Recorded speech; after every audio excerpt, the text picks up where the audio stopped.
இங்க வந்திருக்கிற எல்லாருக்கும் ரொம்ப நன்றி. எங்களுடைய தமிழ்நாட்டு இதுதான் பாத்தீங்கன்னா முதல் முதல் பயணம். கண்ணீரா படம் இங்க ரிலீஸ் பண்ண போறோம் 14 பிப்ரவரி காதலர்கள் தினம் அன்னைக்கு. ஸோ இப்போதான் நீங்க அந்த ப்ரெஷ் ஷோ பார்த்துருப்பீங்க. முடிஞ்ச அளவுக்கு எங்க பெஸ்ட்டை நாங்க கொடுத்துருக்கோம். ஸோ இந்த படம் கண்டிப்பா உங்களுக்கு பிடிக்கும், சாட்டிஸ்ஃபை பண்ணியிருக்கோன்ற ஒரு எதிர்பார்ப்பு எங்களுக்கு இருக்கு. ஸோ மற்றபடி மக்கள்கிட்ட கொண்டு போய் சேர்க்கிற அந்த பொறுப்பு, அந்த கடமை உங்களுக்கு இருக்கு. ஸோ எங்களையும் நீங்க அதான் ஏற்கனவே நான் சொன்ன மாதிரி வந்தாரை வாழ வைக்கும் தமிழகம் மாதிரி எங்களையும் நீங்க வாழ வைக்கணும், மக்கள்கிட்ட கொண்டு போய் சேர்க்கணும், நல்ல ஒரு ப்ரொமோஷன் பண்ணி கொடுக்கணும். அதுதான் என்னுடைய அன்பான வேண்டுகோள். படம் கண்டிப்பா பார்த்துட்டீங்க, ரிவ்யூ நீங்க கொடுக்கணும். ஸோ அந்த ரிவ்யூ எதுவாக இருந்தாலும் ஏற்றுக்கிறோம், தப்பு எங்கேயாவது இருந்தால் திருத்திக்கிறோம். பட் ஒரு முதல் முயற்சியா பெஸ்டா கொடுத்துருக்கோன்ற ஒரு நம்பிக்கை மட்டும் எங்களுக்கு இருக்கு. Thank you so much all the press media. ஏதாவது கேள்விகள் இருந்தா கூட நீங்க கேட்கலாம். எல்லாருக்கும் வணக்கம். எங்களோட அழைப்பை ஏற்று இங்க வந்ததுக்கு ரொம்ப ரொம்ப நன்றி. இது என்னோட first attempt as a writer. இது என்னோட first attempt as a writer. So கண்டிப்பா உங்களுக்கு எல்லாருக்கும் பிடிக்கும்னு நம்புறேன். அப்படி ஏதாச்சும் விமர்சனங்கள் இருந்தா கண்டிப்பா சொல்லுங்க, நம்ம திருத்திக்கிறோம். அண்ட் செகண்ட் பார்ட் ரெடி ஆயிட்டு இருக்கு. கண்ணீரா 2 ப்ரொடக்ஷன் முடிச்சிட்டோம், இப்போ போஸ்ட் போயிட்டு இருக்கு. ஸோ மேலும் இங்க ஜேர்னி இங்க தொடரணும். அண்ட் தமிழ்நாட்டில் படம் ரிலீஸ் பண்ணோன்றது அது மிகப்பெரிய ஒரு கனவு. அண்ட் இந்த கனவு நினைவாகிறதுக்கு இந்த படம் கண்டிப்பா ஒரு சரியான இடத்துக்கு போய் சேரணும் அப்படின்றத நான் கடவுளை வேண்டிக்கிறேன். Thank you so much.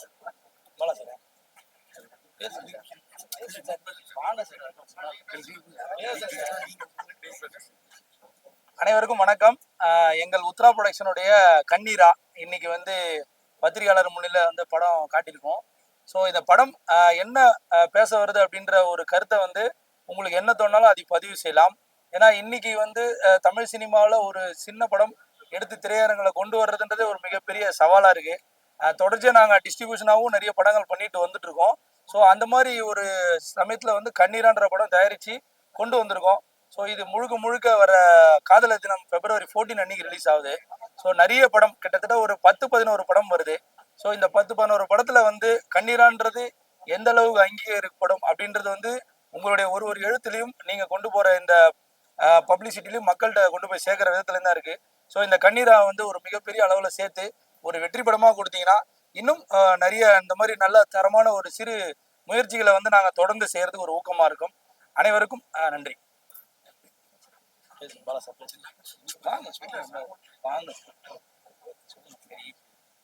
எல்லாருக்கும் வணக்கம்.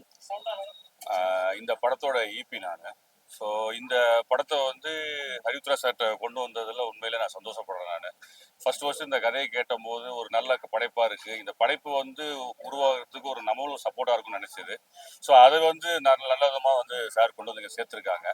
நீங்கள் பார்த்துட்டு உங்களோட ஃபீட்பேக் கொடுக்குன்றது என்னோட தாழ்மையான வேண்டுகோள். இதோட பார்ட்டும் ரெடி ஆகிட்டு இருக்கு. ஸோ அதுவுமே கூடிய விரைவில் உங்களுக்கு கொண்டாந்து காட்டுறோம். நீங்களும் அதையும் பார்த்துட்டு ஃபீட்பேக் கொடுங்க.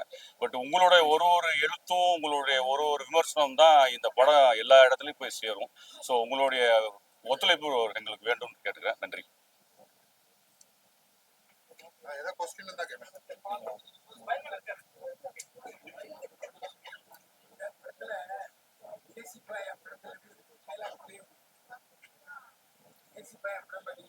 இன்னும் பார்க்கல.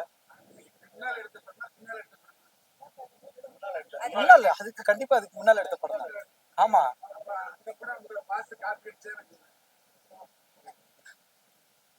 தெரியல, நான் அந்த படம் பார்க்க.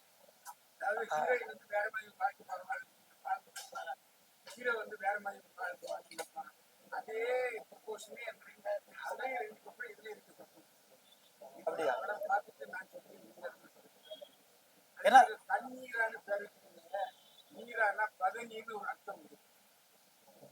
ஓகே, நம்ம இதுக்கு அந்த அர்த்தம் சொல்லு. அது நீரான்ற ஒரு பேரா தான் வச்சோம். அது கண்ணீரானா கண்ணுக்குள்ள இருக்கும் நீரா, என் கண்ணுல இருக்கிற நீரான்ற அந்த ஒரு அடிப்படையில தான் சார் அந்த தலைப்பை வச்சோம். என் கண்ணுக்குள் இருக்கும் நீரா.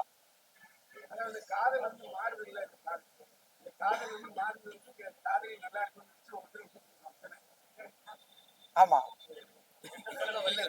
என்ன கேள்வி கரெக்டா சொல்லுங்க சார். இல்ல அதான் கொஞ்சம் சத்தமா கொஞ்சம் கேட்கல. அது ஒரு தியாகம். அது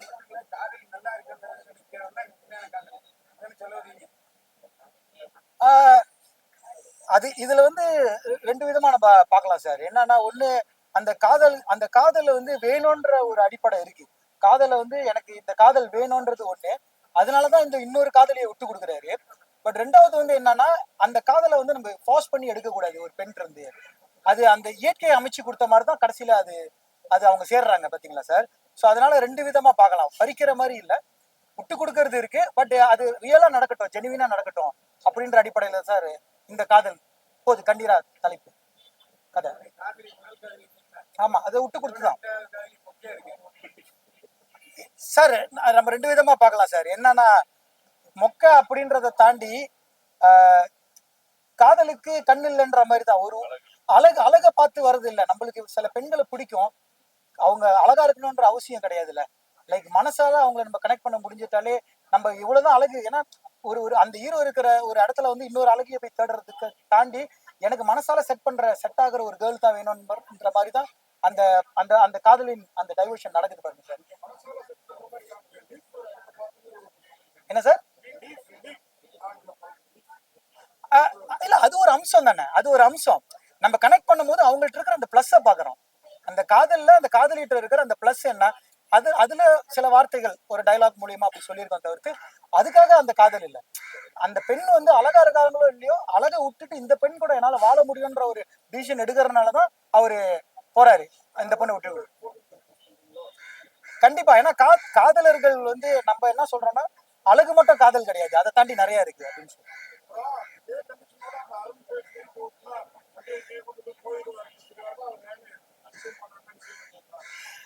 கிடையாது. குடும்ப சூழ்நிலை தான் ரிசைன் பண்றாரு. ஃபிளைட் அது கிடையாது, குடும்ப சூழ்நிலை தான் ரிசைன் பண்றாரு சார்.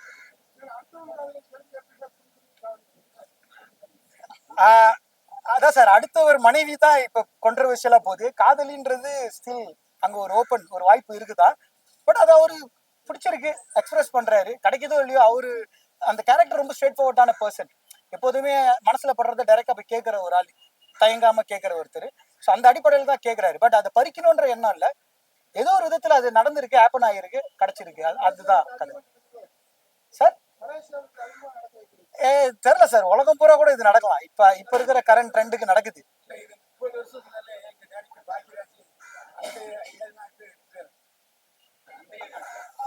அவர் கொஞ்சம் அட்வான்ஸா யோசிச்சு எடுத்துட்டாரு. பட் இப்ப ட்ரெண்டுக்கு நம்ம எடுத்திருக்கோம் சார். ஐயோ இல்லையா, ஆனா அங்க இருட்டுல யாரும் தெரியல. இல்ல, அவர் எந்த கெட்டப் போடுறாருன்னு தெரியல. பட் ஆமா ஆமா, நிச்சயமா அவர் முழு முயற்சியமா அவர் இல்லாம நம்ம கண்டிப்பா இந்த இடத்துல வந்து இங்க உங்க முன்னாடி இருக்க முடியாதுல்ல. அவருடைய பங்களிப்பு ரொம்ப பெருசு. செகண்ட் ஹாஃப்ல அதிகமான கதை சொல்ற மாதிரி இருக்கு. ஸோ அதனால கொஞ்சம் தேவைப்பட்டுச்சு டைம். பட் முடிஞ்ச அளவுக்கு முயற்சி பண்ணிருக்கோம் அதை கரெக்டான டைம்குள்ள முடிக்கிறதுக்கு சார். நன்றி சார், ரொம்ப நன்றி, ரொம்ப நன்றி சார். கேட்டிருக்கோம், பட் இன்னும் ஃபுல்லா நம்மளுக்கு அந்த டீடைல்ஸ் இல்லை. பட் இது வரைக்கும் சென்சார்லாம் எல்லாமே ஓகே. ரொம்ப சந்தோஷம் சார்.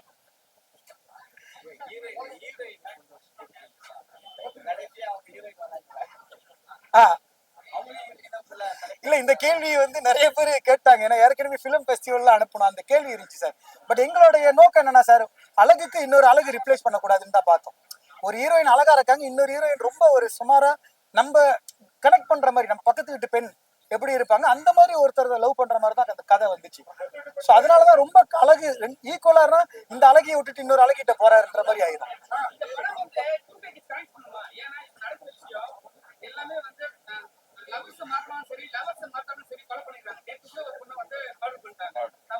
Okay sir. சார் கண்டிப்பா கனெக்ட் பண்ணோம் சார். இது வந்து காதல்ன்றது வந்து ஒரு யூனிவர்சல். இது வந்து என்னன்னா, நாங்க 2K கிட்ஸுக்குன்னு டார்கெட் பண்ணி எடுத்த படம் கிடையாது.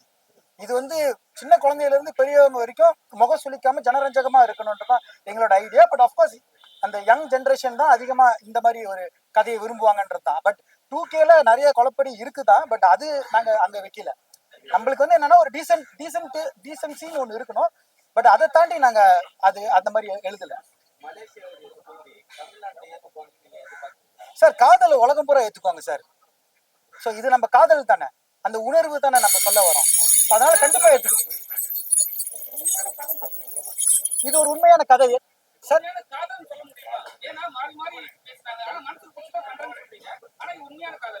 சார் இது உண்மையான காதல்னால தான் சார் அந்த காதலியை விட்டு கொடுக்குறாரு.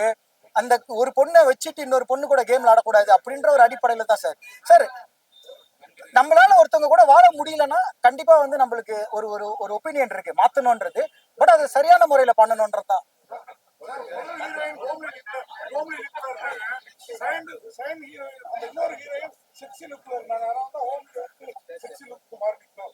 புரியல சார், திரும்ப செகண்ட் ஹீரோயின். அவங்கள விட்டுட்டு இந்த மீரா பக்கம் மாறினதுக்கு காரணம் அவங்க ஒரு செக்ஸி லுக்ல இருந்தாங்க. தெரியல சார் எந்த லுக்ல இருந்தாங்கன்னு. பட் மனசை பார்த்து தான் சார் மாறினாரு, அவர் லுக்கை பார்த்து மாறல.